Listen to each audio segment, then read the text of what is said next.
There's this one video where the actor is going around a corner and he is faded out before making it completely out of the viewer's sight.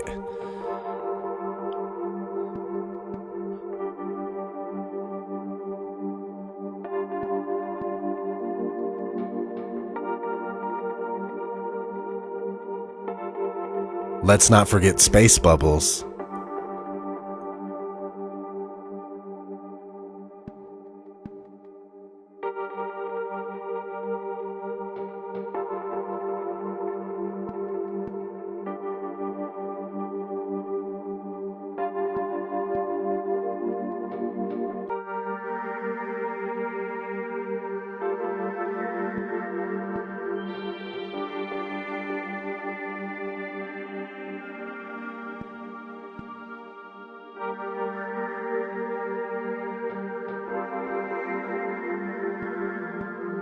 Dave Williams about to move out of the Quest airlock. Those particles that you see emanating from the airlock is said by the EVA officer Paul Boehm in Mission Control to be particles of water from the crew's sublimators on their spacesuits. There you go. Come up a little bit there.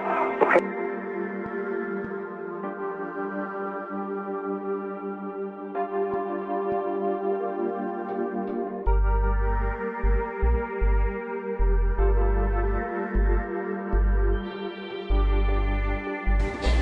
So many times during spacewalks outside the International Space Station, we can see air bubbles rising up.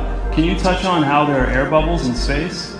Can you be more specific? Air bubbles? So yeah, like a lot of times during the footage, the NASA footage, you can see bubbles coming up out of the helmets or kind of from underneath you.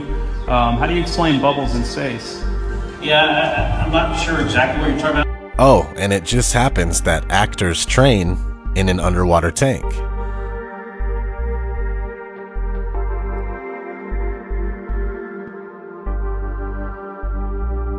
NASA tells us that the Earth is photoshopped because it has to be. It is photoshopped, but it's has to be. Then There was another layer to sort of simulate the atmosphere. and then there's this little bright spot. It's called the specular highlight. So it's the reflection of sunlight off of water. Those are the pieces, but you can't just slap them all together. It just didn't look realistic. It looks kind of flat, or the clouds are sort of too see-through. So I just hit Command Z a lot. There's artistry to creating the world. What I imagine it to be. Unfortunately, I'm not an astronaut. I've never been to space. Some NASA actors say that you can totally see stars when you're in space.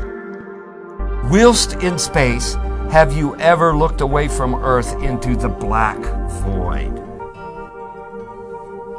Yeah. All because the you time. can see. Because you can see the stars. Oh yeah. You know, and pretty much all the time you can see the stars. Yeah. It's not which a is black cool void. thing. I mean, it's black, but there's all kinds of little polka dots. There's all the stars there, and the cool thing is about it, you can see it during the day. Yeah, you can, and there's more than stars. You can see planets. You can see moons. You see the gas Magellan clouds of the you Milky Way see galaxy. the Magellanic clouds. Magellanic. See, I just wanted the Magellan there's a large clouds. one I didn't and a want to small one, right? Yeah. And then you can see the zodiacal light. Whoa. But the NASA actors from 1969 say that you can't see the stars in space. We were never able to see stars from the lunar surface or on the daylight side of the moon by eye without looking through the optics. I don't recall during the period of time that we were photographing the solar corona what stars we could see. I don't remember seeing any. You can see the stars. Oh yeah. You know, and pretty much all the time you can see the stars. I don't remember seeing any. NASA says that we can't leave low Earth orbit.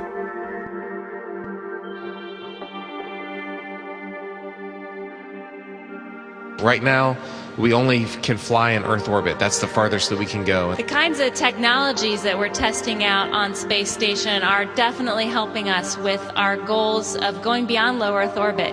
Early in the next decade, a set of crewed flights will test and prove the systems required for exploration beyond low Earth orbit. And this is really the beginning, I think, of human beings leaving low Earth orbit. One thing I really want your generation to embrace is that the Earth is a closed system. We cannot leave the Earth. One thing I really want your generation to embrace is that the Earth is a closed system. We cannot leave the Earth. NASA tells us that they lost the 1960s technology that took us to the moon. I'd go to the moon in a nanosecond. The problem is we don't have the technology to do that anymore. We used to, but we destroyed that technology, and it's a painful process to build it back again. The ultimate destination is Mars. So if you gave me all the money in the federal budget today, I could not get a human to Mars. I think that what you're doing is taking a shot in the dark. You have no way of knowing if any commercial entity will ever be able to put a man in orbit, no matter how much money you throw at them. What you're doing is you're taking NASA's manned space program and making it a faith-based initiative. I yield the rest of my time.